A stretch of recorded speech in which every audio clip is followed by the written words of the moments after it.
is the PHLV Radio Podcast. Subscribe now to get the latest feed. Dr. Jay Tan, welcome to the studio again. Thank you so much for having me here. As an advocate for mental health, Dr. Tan, if you say in the realm of cardiology, for example, they tell us, wag kayong kumain ito, ganyan, so that your heart will be healthy and something like that.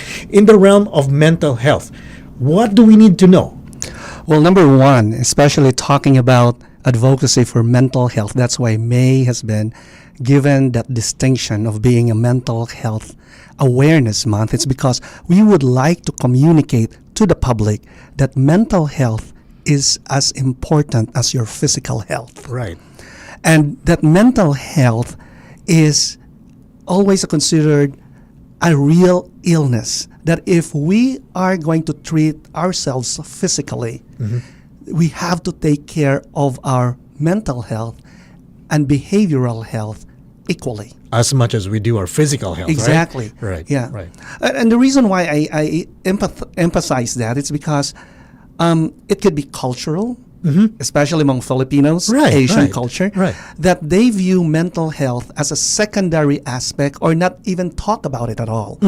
That it is not about an illness, it is probably a weakness or perhaps even a malady coming from somewhere or from a supernatural. Right. Or a misfortune. Right.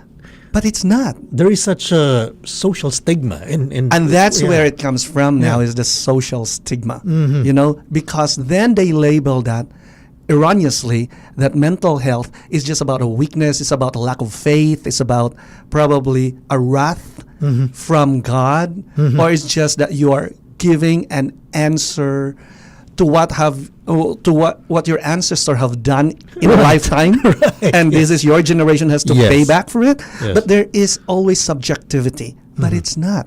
Mental health is a real concern as much as physical health, and it can develop to a real illness with physical and anatomical background. Right.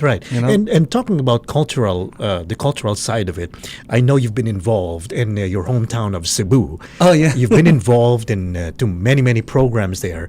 And we've had the pleasure of meeting Cebu City Councilor and Deputy Mayor for Health, Marian de los Santos. Exactly. A few months ago. And you guys were discussing about mental health programs in the city of Cebu.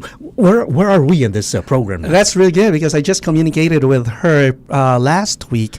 Yeah, if we have to step back a little bit, Cebu is the first city in the Philippines that successfully passed a city ordinance identifying mental health awareness and program to the grassroots, which is in the barangay. Wow. So that's the very first city that actually acknowledged there is a need for help because we can do something as a city government. Right. So from there, it was approved in 2017, July. It becomes a city ordinance. It has 80 million funding. Now, I spoke with Councilor De Los Santos. She says, you have to be very excited with it. We already have at least one barangay. Now we are going into 2 or 3 barangays that has a mental health clinic. Wow. Yeah. So we're really increasing the access. You know? We are. We it's are. Really nice. And we are going to the grassroots. Right. You see, it's like this, Joe. Before mental health, you have to go to the doctor, Right. a psychiatrist. So now we change the concept that, you know what, we make the service available to the people so that all they got to do is make themselves also available to seek help in the grassroots. Right. Yeah. Right. Talking about seeking help, right? If we have something painful in our body, we know, hey, we have to go to the ER. We have to go to the urgent care or something like that. Not just us in the Philippines, but even here, right?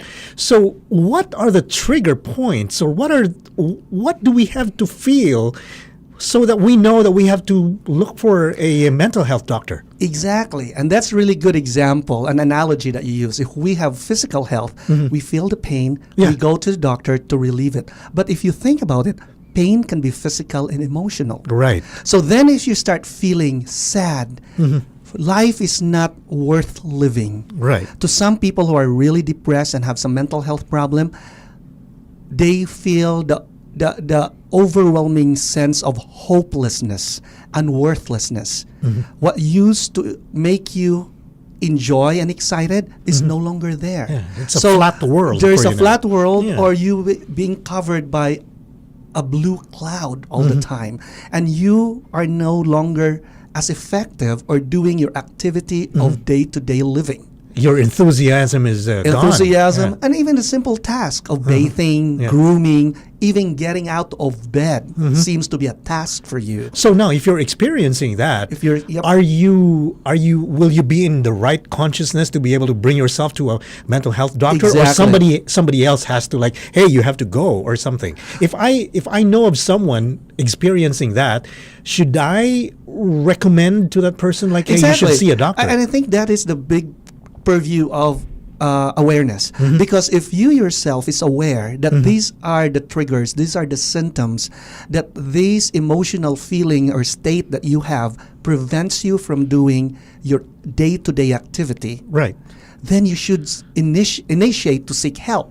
Or if you are a family member or a friend who identifies somebody who has those symptoms Yep. and they don't know about it, Yep. then you should prompt them to say, I think based on the awareness that I know about mental health, there is help. And you go Yeah. seek help. But as we were mentioning about the cultural side of it, tayong mga Filipinos, no, our audience here at PHLV, I know can relate to that.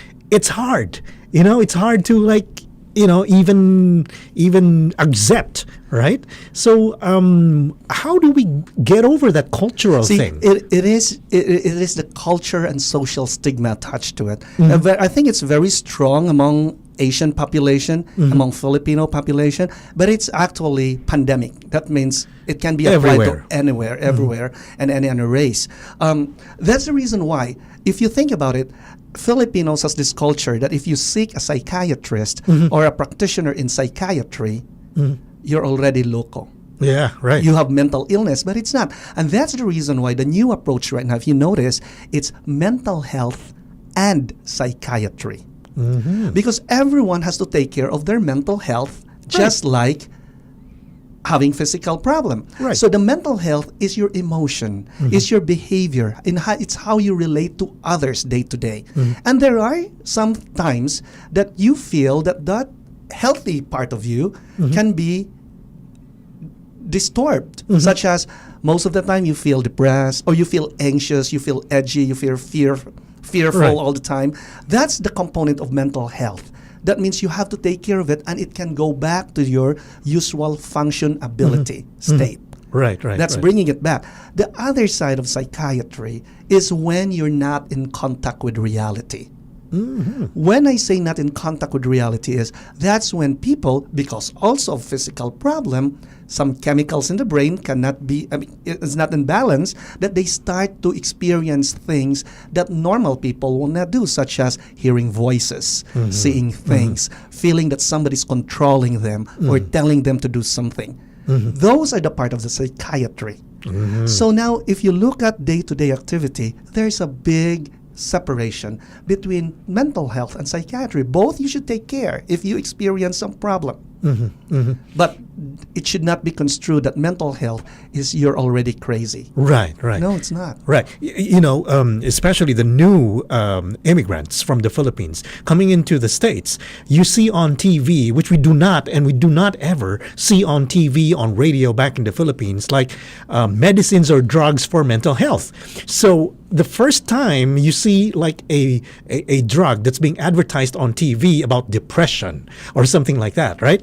Sasabihin nila, sa Pilipinas, tatawanan lang nila yan. They just laugh at it, and they don't seek medical help, and they don't need those medicines or something. Well, there's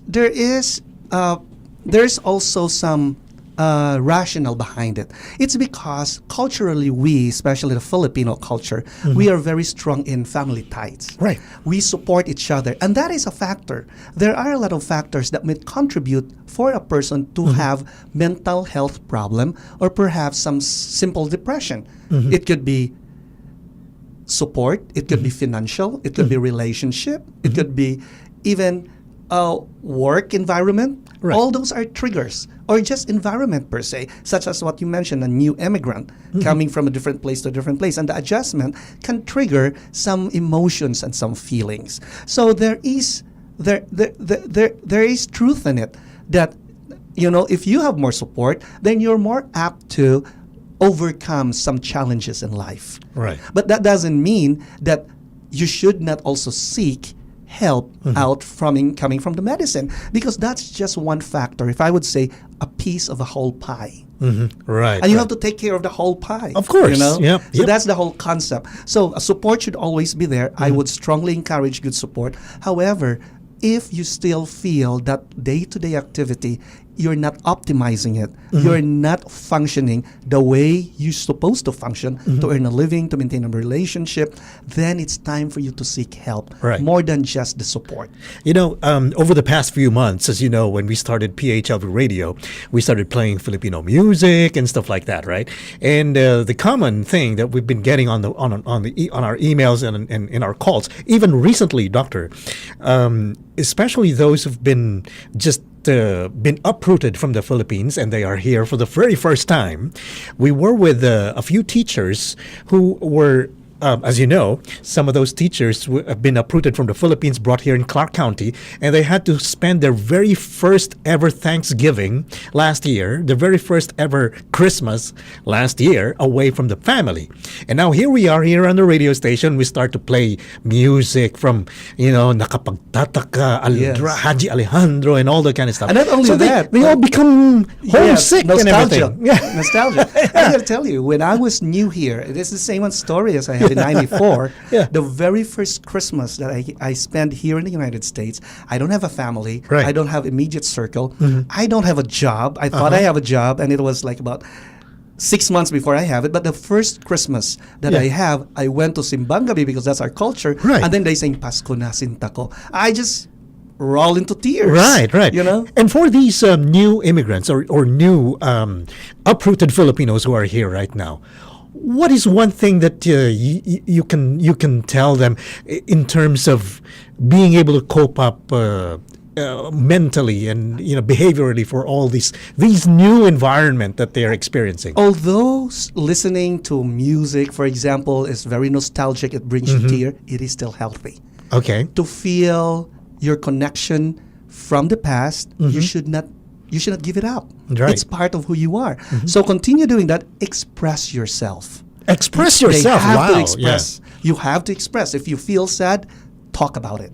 If you need to cry, it's not a sign of weakness. No wonder why our morning program, Kuya Phil, he's been getting calls about that. He's got this segment and he's interviewing people who are like, hey, ito, naiwan ko yung asawa ko sa Philippines and stuff like that. They just have to express themselves. And it is very therapeutic. Really? It is very helpful because humans have a range of emotion. And emotion should be expressed out because one belief in mental health is that emotion is an energy. If you keep it to yourself, it's like a bomb. It builds up and builds up and builds up until the next time it would explode. That is a very good insight. I never thought of that. Like emotion is an energy. It is an energy. energy. It is an energy. Wow. It is. No matter what, even if there's a depression, you expend some energy to hold it and to express. So that's why don't hold it in because it's just like a balloon too. The more you blow air, the higher the pressure until it bursts. Right. Have a way to express it out, probably to friends, listening to music you're familiar with, expressing by crying, writing, talking to to the radio program, expressing what your thoughts. It's a very therapeutic, activity. Wow, very nice insight. Of course, we never thought of that, but it is really something very therapeutic. Just letting it all because out, right? I'll give you this analogy too, as if I have to expound it out. If it's an energy and it builds up, it would explode. Looking at the behavior of a person, how will it explode? Well, that's when you have a problem. That when it's too much of a pressure in you, emotionally, then you suddenly talk to somebody that's not there. Right. You start hearing voices that's not there, because that's how you express out your energy, so that it would not build up too much in yourself. Right. That's when we have a problem, and we need to see psychiatrist or mental health practitioner. Wonderful insight. Wonderful insight. And my friends, all you listening and watching us over at Facebook, one of the things that Dr. Tan has also done, aside from founding Kalahi and making sure that our culture is still colorful, even from here at the stateside, he also founded Help for Hope Foundation. Exactly. And why don't you tell us more about that, Doc? Oh, that's very interesting, because I have my own clinic called iCarePsychiatry. Well, I have to make sure also that to make my clinic functional, I get some reimbursement from insurance. It is a business, right? Right. As much as it is helping out. But there are actually patients that don't have insurance. They don't have insurance, they don't have healthcare benefit, Right. but they need mental health. So I, as a person, cannot say no to them, because I have also that ability to help them. So that's when I said, okay, let's just make a foundation to reach out to those people who are marginalized or don't have health insurance but still need the mental health. So that is Help for Hope Foundation. That's when I have the Help for Hope Foundation. And there's a technique there, Joe. I put help 4, which is the number 4. Number hope, 4. because that 4 represents the 4 focus that the foundation would like to deal with. One is improving access to care in mental health. 2 is suicide prevention and early detection of depression. 3 is personalized medicine. And 4 is information drive for mental health. Wow. So those are the points where the foundation would like to seek out to people, even though they may have insurance or no insurance, but they still need that support. Wonderful. Congratulations. And thank you for doing the things that you do, Doc. This is the PHLV Radio Podcast. Subscribe now to get the latest feed.